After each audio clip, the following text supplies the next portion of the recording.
Meticulous ডিজাইনেরই অংশ হিসাবে এই আন্দোলনটা হয়েছে। এটা কোনো মেটিকুলাস ডিজাইন ছিল না, এটা ষড়যন্ত্রই অংশ, সেই হিসেবে তাদেরকে আমি ষড়যন্ত্রকারী বলেছি।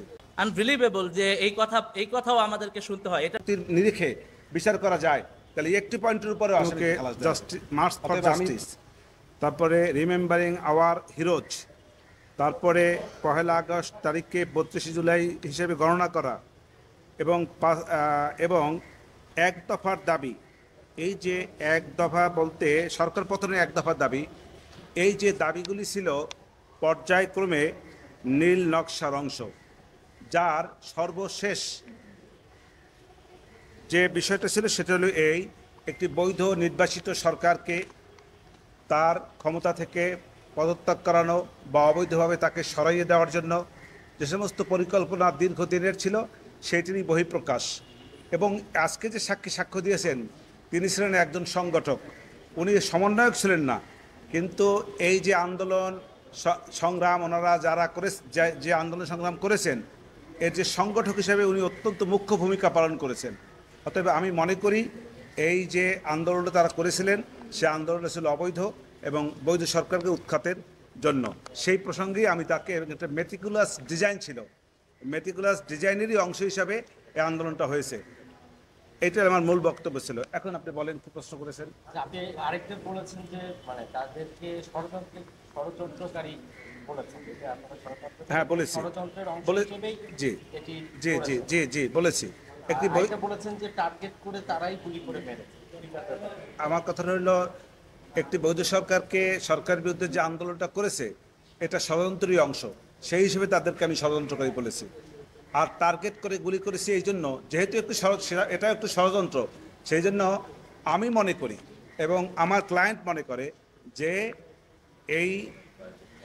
এই গুলিগুলি তার নির্দেশে আমার শেখ হাসিনা, আমার যে আসামি শেখ হাসিনা স্বরাষ্ট্রমন্ত্রী, তাদের নির্দেশে হয় নাই। এটা তারা নিজেরাই যে কোনোভাবে হোক তৈরিকৃত একটি গুলির অংশ। এর সঙ্গে স্বরাষ্ট্রমন্ত্রী শেখ হাসিনা তারা কেউ জড়িত না। না, কথা হয় নাই আমি মনে করি।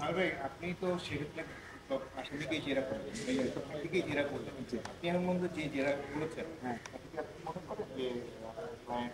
আপনি খালাস করতে পেরেছেন তো পারবেন না? আসলে এই কথাটা তো খুব আপেক্ষিক। এই কথাটা বলা, সিদ্ধান্ত দেওয়া কোনোভাবেই বা অনুমান করা এটা ঠিক না, কারণ এই বিষয়টা হলো মাননীয় আদালতে। আমার স্যাটিসফাইড থেকে আমি মনে করি আমি মোটামুটি যেসব সাক্ষীদেরকে জেরা করেছি আমি ভালো জেরা করেছি, ভালো ভালো পয়েন্ট আমি আনতে পেরেছি। একটা জিনিস ক্রিমিনাল মামলা, একটা জিনিস স্বীকৃত, সেটা হলো এই যে 1000 কথা যদি আসামির বিরুদ্ধেও যায়, একটি কথাও যদি আসামির পক্ষে যায় এবং সেইটি যদি যৌক্তিক হয় এবং বিজ্ঞ আদালত যদি মনে করেন যে এই বিষয়টাকে যুক্তির নিরিখে বিচার করা যায়, তাহলে একটি পয়েন্টের উপরেও আসামিকে খালাস দেওয়া যায়। অতএব আমি বলছি না যে আমার আসামি খালাস পাবে, এই কথা নিশ্চিত, তবে পাবে না এ কথাও নিশ্চিত না। ধন্যবাদ। আমি আলী হাসান জুনায়েদ, জুলাই গণঅভ্যুত্থান পরবর্তী নতুন সংগঠন ইউনাইটেড পিপলস বাংলাদেশ, সংক্ষেপে আপ বাংলাদেশের আহ্বায়ক। আমি জুলাই গণঅভ্যুত্থানের সাথে আমার নিজের সরাসরি সম্পৃক্ততার জায়গা থেকে নিজের অভিজ্ঞতাগুলো ব্যক্ত করেছি এবং এই গণঅভ্যুত্থানে গণহত্যার সাথে জড়িত শেখ হাসিনা যিনি যেভাবে নির্দেশ দিয়েছেন তার বিরুদ্ধে সাক্ষ্য দিয়েছি। সেখানে আমি বলেছি যে শিক্ষার্থীদের প্রতি বৈষম্যমূলক আচরণের অংশ হিসেবে মেধাবীদেরকে বঞ্চিত করার যে কোটা পদ্ধতি, সেই কোটা পদ্ধতির বিরুদ্ধে 2013 সালে আন্দোলনে সরাসরি অংশগ্রহণ করে পুলিশের টিয়ার শেলে মুখে আহত হই। তারপর 2018 সালের আন্দোলনেও অংশগ্রহণ করি। পরিশেষে 2024-এর জুলাই গণ অভ্যুত্থানে এক রক্তক্ষয়ী যে গণ অভ্যুত্থান হয়েছে, সেই গণ অভ্যুত্থানে সরাসরি প্রতিটি দিন আন্দোলনে অংশগ্রহণ করি। সেখানে আমরা ব্যক্ত করেছি কি করে একটি শান্তিপূর্ণ আন্দোলনকে দমানোর উদ্দেশ্যে সরাসরি ছাত্রলীগ হামলা চালিয়েছে এবং সেখানে উস্কানি দেওয়া হয়েছে ছাত্রলীগের সভাপতি সাদ্দাম, ঢাকা ইউনিভার্সিটির সভাপতি শয়ন এবং আওয়ামী লীগের তৎকালীন সাধারণ সম্পাদক ওবায়দুল কাদের উস্কানি দিয়ে ছাত্রলীগকে সাধারণ শিক্ষার্থীদের উপর লেলিয়ে দিয়েছিলেন এবং সে দৃশ্য সারা দেশের মানুষ দেখেছে। পরবর্তীতে আপনারা জানেন যে আবু সাঈদকে একেবারে বিনা উস্কানিতে শহীদ করা হয়েছে, পুলিশ গুলি করে হত্যা করেছে। এই যে গুলির করে হত্যার মিছিল শুরু হলো, তার ধারাবাহিকতা আমরা দেখেছি 18-19 জুলাইয়ে নির্মমভাবে সারা দেশের বিভিন্ন জায়গায় শহীদ হয়েছে। আমার অভিজ্ঞতা ব্যক্ত করেছি 19শে জুলাই যাত্রাবাড়িতে চিটাং রোডের স্পটে আমাদের উপর সরাসরি হেলিকপ্টার থেকে পুলিশ, র্যাব, বিজিবির গাড়ি থেকে সরাসরি গুলি করা হয়েছে।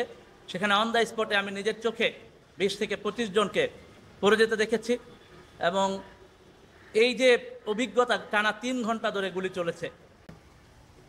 যে প্রথম কথা হলো, আমরা আন্দোলনটি শান্তিপূর্ণভাবে চালিয়ে যাচ্ছিলাম এবং 14ই জুলাই আমরা রাষ্ট্রপতির কাছে স্মারকলিপিও পেশ করেছিলাম। এরপর তৎকালীন প্রধানমন্ত্রী প্রেস ব্রিফিংয়ে শিক্ষার্থীদেরকে রাজাকারের বাচ্চা নাতিপুতি বলে ব্যঙ্গ করেন, উপহাস করেন এবং আন্দোলনকারীদের জন্য এটা ছিল অত্যন্ত দুঃখের এবং ক্ষোভের।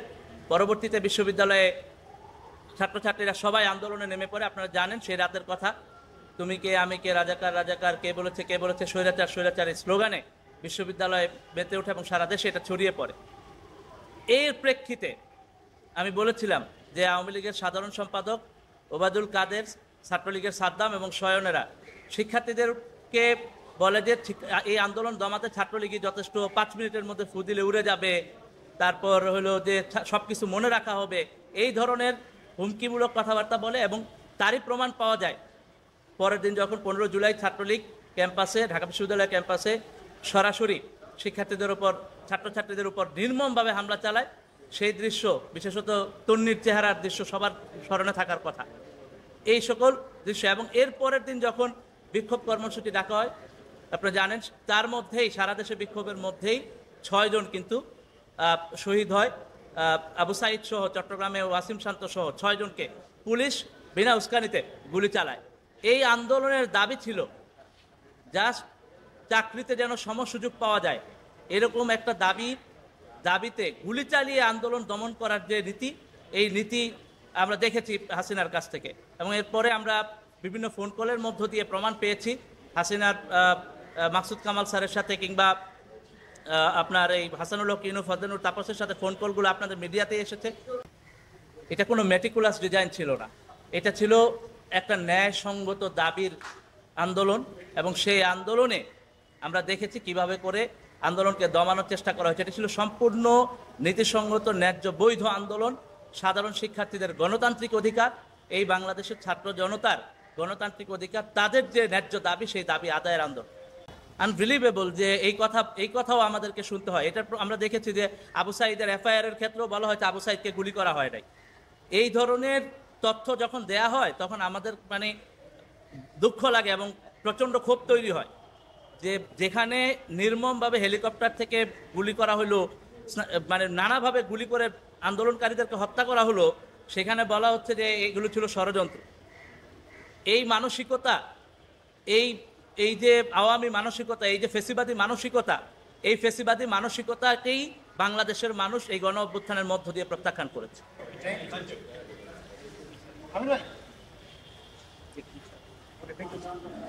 আপনি